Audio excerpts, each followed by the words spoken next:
بچے کے بگڑنے کا پہلا سال جب وہ 9th کلاس میں ہوتا ہے۔ 9th کلاس میں بچہ بگڑنے کی طرف پہلا قدم اٹھاتا ہے۔ وہ اس وقت آلموسٹ ٹین ایج میں پہنچ چکا ہوتا ہے اور یہ ایج تھوڑی سی ڈیفرنٹ ہوتی ہے۔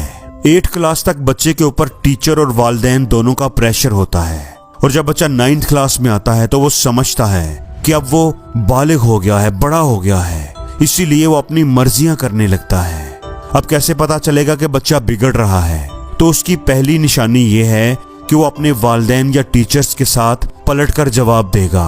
وہ بات بات پر ناراض ہو جائے گا، اونچی آواز میں بات کرے گا یا غصہ کرے گا۔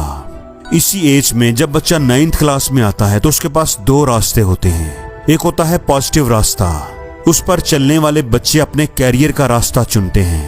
وہ یہ طے کرتے ہیں کہ انہوں نے میٹرک میں اچھے نمبر لینے ہیں، اپنی زندگی میں آگے جانا ہے، کون سا پروفیشن چوز کرنا ہے۔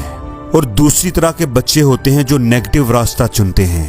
اس طرح کے بچوں کو ان کے دوست خراب کرتے ہیں، اس لیے اس موقع پر والدین کو چاہیے، ان کی یہ ذمہ داری ہے کہ وہ بچے کی ایکٹیویٹیز کے اوپر نظر رکھیں، دھیان دیں کہ ان کا بچہ کس طرح کے بچوں کے ساتھ اٹھتا بیٹھتا ہے۔